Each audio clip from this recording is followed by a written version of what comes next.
বন্ধুরা সবাইকে শুভ দীপাবলির শুভেচ্ছা জানিয়ে আজকের পর্বটি এখান থেকে শুরু করছি। তো সবাই সাথে থাকেন, পাশে থাকেন, দেখতে থাকেন। তিনটা হবে চুলে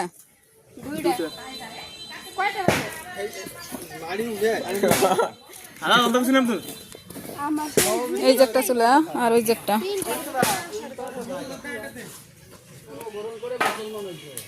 এই চলে হবে, আরো কিনা লাগবে না?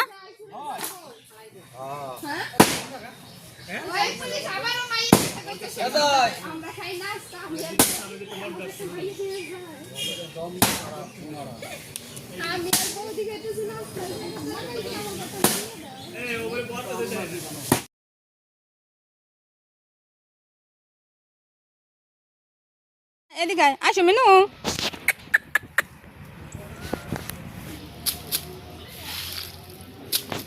বাবুদি কি হবে লেখেন কেন? দীপাবলি উপলক্ষে অনুষ্ঠান। অনুষ্ঠান হবে ইসকন থেকে। তো বন্ধুরা আপনাদের দাওয়াত থাকলো, হবে প্রভুরা আসবে, ইসকন থেকে প্রভুরা আসবে। এই যে চুলা খোঁচা হয়েছে, এখানে ওনারা এসে রান্না করবে।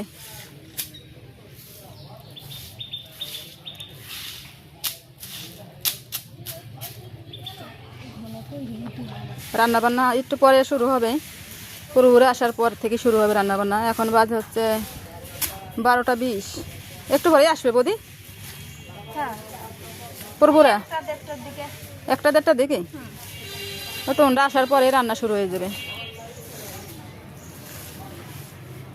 আর সন্ধ্যায় আমাদের বিশাল একটা প্রোগ্রাম আছে, তা আপনারা সাথে থাকেন, পাশে থাকেন। হ্যাঁ, ওটা হচ্ছে সারপ্রাইজ, ওটা দেখতে হবে, ওটা বলা যাবে না নাকি বৌদি? হ্যাঁ, লেখা পোশাক হলে সুন্দরই লাগে। তো দীপাবলি অনুষ্ঠান উপলক্ষে এই যে ভাঙাড়াটের যে কলেজ প্রাঙ্গণের যারা দোকানদার সহ যুবকবৃন্দ যারা রয়েছে তাদের স্ব উদ্যোগে দীপাবলি অনুষ্ঠান। তো দীপাবলি অনুষ্ঠানটি অনেকের একটা প্রশ্ন জিজ্ঞাসা থাকে।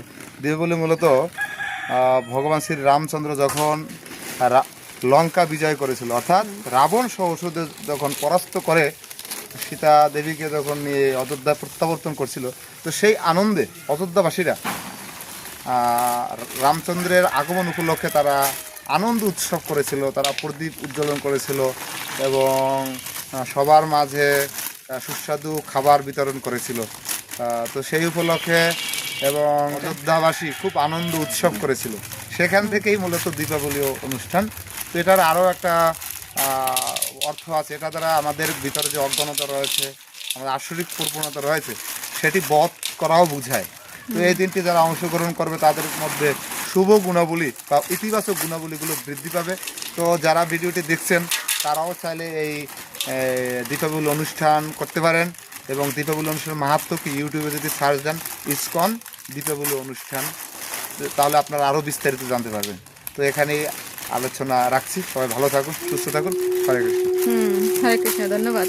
ও আইটেম কি প্রসাদ কি হবে? তো আমাদের এখানে যারা আয়োজক বৃন্দ রয়েছে তাদের খুব উৎসাহ সহকারে তারা প্রসাদ বিতরণ করবে। সেখানে থাকবে হচ্ছে বিরিয়ানি করা হবে। তো বিরিয়ানি কি দিয়ে তৈরি করা হবে? তো অনেকে আমরা চিন্তা করি বিরিয়ানি বলতে শুধু মানে মাংস দিয়ে, না, এটা তো অন্যভাবে করা যায়। তো গতবার করা হয়েছিল আপনার কাশ্মীরি বিরিয়ানি। তো এবার হচ্ছে সয়াবিন গোটা বিরিয়ানি। এখানে হচ্ছে সয়াবিন গোটা দেখতে পাচ্ছেন, এটা খুব ইন্ডিয়ান নিউট্রিকিং, খুব টেস্টি। তো এটার অনেক খুব প্রোটিনযুক্ত এবং আলু এবং পোলাও চাল দিয়ে বিরিয়ানি তৈরি করা হবে। তো যতই আমি বলি না কেন, তো এভাবে হয়তো আপনারা বুঝবেন না। তো ভালোভাবে শিখতে গেলে আমাদেরকে বলুন আপনার বাসায় কবে যেতে হবে, আমরা আপনার বাসায় গিয়ে নিজ হাতে রান্না করে আপনাদেরকে খাওয়াবো। ভালো থাকুন। আচ্ছা, ওকে। যারা পড়বে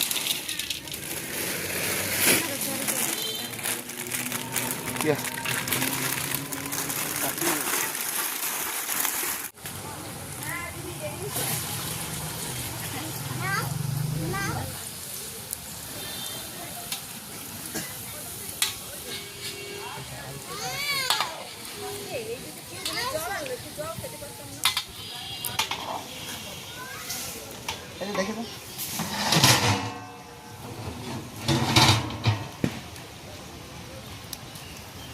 তো রান্না চলতেছে, এখনো কমপ্লিট হয় নাই।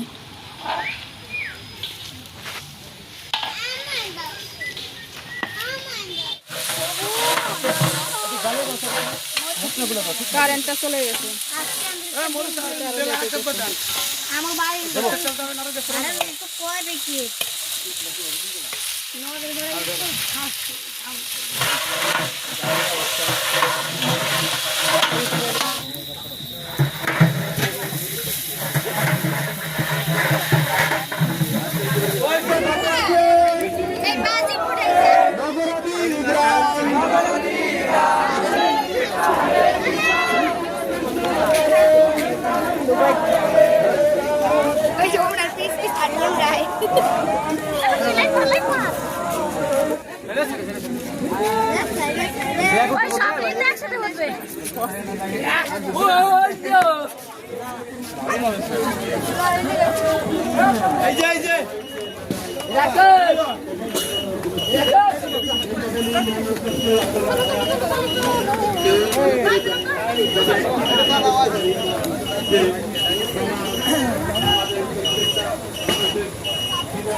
একদম বাজার পর্যন্ত।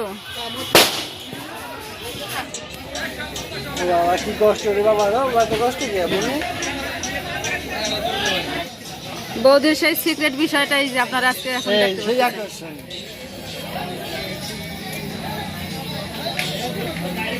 বৌদি তো দুপুরে বলছিল বৌদির একটা সিক্রেট বিষয় আছে সন্ধ্যাবেলা, এই যে সেটা।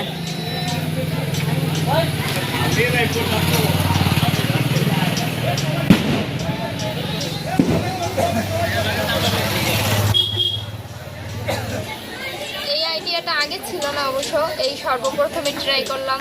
যেমন হয়েছে এটাই ধরেন ভালো মনে করেন, পরবর্তীতে এর থেকেও ভালো করার চেষ্টা করব। তাই হ্যাঁ, না, এটা অনেক সুন্দর হয়েছে। না আমি অনেক অতটা সুন্দর হয়েছে সুন্দর না, কিন্তু কাজটা মন থেকে করছি। যতটা সুন্দর করা দরকার অতটা হয় না, Happy চেষ্টা Diwali। করছি যতদূর হয়েছে। এর থেকে ভালো 2025 প্রথমবার করতে পারলাম না। মাম্মা মাম্মা ও মা ওটা থাক এখন আর কিছু না। হায় রাম,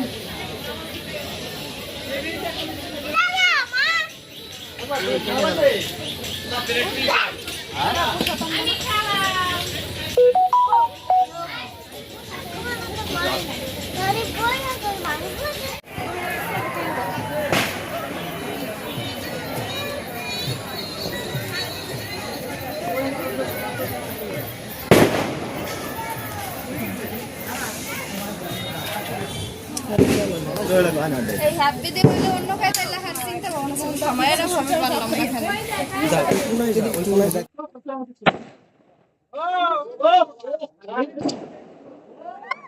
দারুণ হয়েছে, দারুণ। বন্ধুরা, এই যে প্রসাদ নিয়ে আসছি, আমরা এখন খাওয়া দাওয়া করবো। অভি আছে, দিদি আছে।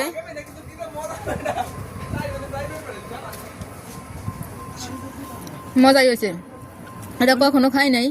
অনেক সুন্দর সয়াবিনের বিরিয়ানি খাইতেছি, ভালোই লাগতেছে। প্রসাদ তো, প্রসাদ যেরকম মজাই হয় নাকি।